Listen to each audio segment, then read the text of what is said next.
প্রিয় মানুষটা যাওয়ার পর মনে হচ্ছে আপনি একা, আপনার পাশে কেউ নেই। আপনার ফ্যামিলি আছে কিন্তু তারপরেও আপনার মনে হচ্ছে যে আমার সব কিছু যেন শেষ হয়ে গেছে। কিন্তু আমি বলছি বস, আপনার কিচ্ছু শেষ হয়নি।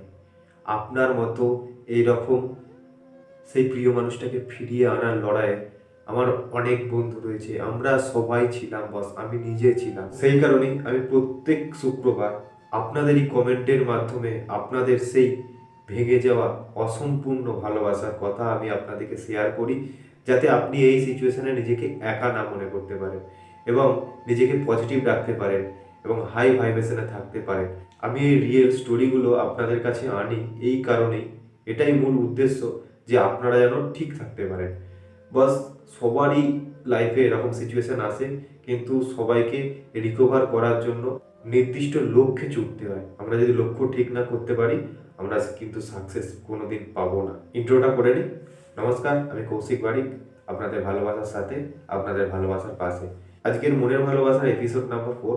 এখানে আমি আপনাদেরকে বলবো আমার রিলেশনশিপ ইমপ্রুভমেন্ট ট্রিপস সম্পর্কে যে ভিডিওগুলো আমি আনি, সেখানে আমার একটা ভাই তার রিলেশনের ভেঙে যাওয়ার একটা মুহূর্ত বা তার রিলেশনটা কীরকম ছিল, সেই জায়গা থেকে কী কারণে ভেঙে গেছে এবং তার বর্তমান সিচুয়েশন কী অবস্থায় আছে সেটা আমাকে কমেন্টের মাধ্যমে জানিয়েছিল। তো আমি আপনাদের সাথে তার কমেন্টটা শেয়ার করছি। দেখুন, আপনার আমার মতোই সেই ভাইয়েরও বেদনাটা কতটা কঠিন। আমার ভালোবাসার মানুষটা দাদা হোস্টেলে থাকতো। হোস্টেলে থাকলেও সে দিনের প্রত্যেকটা ফ্রি মুভমেন্টে, প্রত্যেকটা ফাঁকা টাইমে সে আমার সাথেই সবসময় যুক্ত থাকতো। সে হোস্টেলে থাকতো বলে মনে হতো না দাদা, সে মনে হতো আমার সাথে আমার বাড়িতেই রয়েছে, সবসময় আমার পাশেই রয়েছে। আমাদের সম্পর্কটা এতটা মধুর ও এতটা ফেমাস ছিল, তুমি দাদা বললে বিশ্বাস করবে না। আমার বাড়ির লোক, তার বাড়ির লোক, তার প্রত্যেকটা ফ্রেন্ড, আমারও প্রত্যেকটা ফ্রেন্ড আমাদের রিলেশনটাকে নিয়ে খুব হ্যাপি ছিল এবং আমরা দুজনে অনেকটা টাইম খুব এনজয়মেন্টের সাথে কাটিয়েছি। মোট 5টা বছর দাদা আমরা দুজন একসাথে ছিলাম। তাদের হোস্টেলে আমাদের লাভ স্টোরি নিয়ে রীতিমতো আলোচনা হতো এবং তার প্রত্যেকটা ফ্রেন্ড আমার সাথে কথা বলতো, আমারও প্রত্যেকটা ফ্রেন্ড তার সাথে কথা বলতো।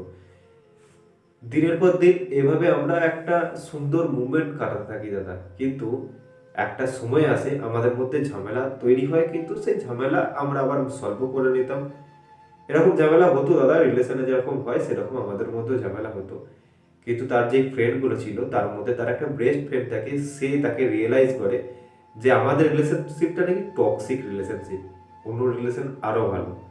আমার পার্টনার এতটাও বোকা ছিল না দাদা যে সে তার কথা বিশ্বাস করবে। কিন্তু বিশ্বাস করো দাদা, সে খুব ম্যাচুয়ার মেয়ে এবং সে সব কিছু নিজের চিন্তা ভাবনা দিয়ে করে।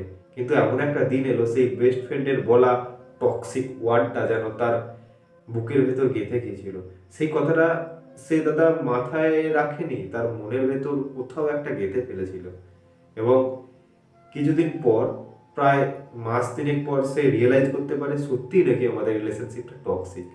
কি টক্সিক না, আমাদের যে ঝগড়ার মুভমেন্টগুলো ছিল সেটা আজকে টক্সিক সিচুয়েশনে পরিণত হয়েছে। দাদা বললে বিশ্বাস করবে না, সেই 3 মাস তার রিয়েলাইজ করতে লেগেছিল। তারপর থেকে সে আমার সাথে দূরত্ব বাড়াতে আরম্ভ করে, এমনভাবে আস্তে আস্তে দূরত্ব বাড়াতে আরম্ভ করে দাদা, আমি প্রথমে বুঝতে পারিনি, তারপর নিজে বুঝতে পারি না এ আমার সাথে আর থাকতে চাইছে না। দাদা আমি নিজে থেকে একদিন জিজ্ঞাসা করেই ফেললাম, কিন্তু তার উত্তরটা এমনভাবে পেলাম দাদা, কাউকে বলে বোঝাতে পারিনি। সে আমার সাথে আর থাকতেই চায় না দাদা।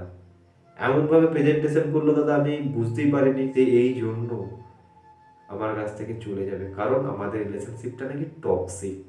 দাদা আজ প্রায় 6 মাস হলো আমরা নো কন্ট্যাক্টে আছি। আমি অনেক চেষ্টা করেছিলাম, সবাই যেমন চেষ্টা করে আমিও চেষ্টা করেছিলাম, কিন্তু তারপরেও পাইনি। কিন্তু কি করব আমি, কিভাবে ফিরে পাবো আমি, সেই চেষ্টাটা কিন্তু দাদা ছাড়িনি।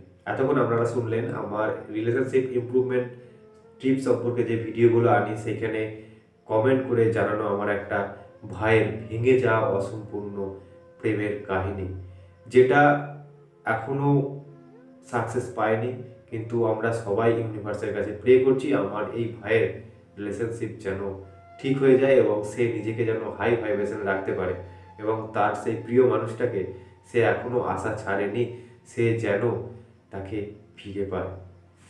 নমস্কার, ভালো থেকো, সুস্থ থেকো। এই সিচুয়েশনে আমি সবাইকে বলি হ্যাপি থেকো এবং নিজেদের ফ্যামিলিকে নিয়ে খুব খুব খুব এনজয় করো।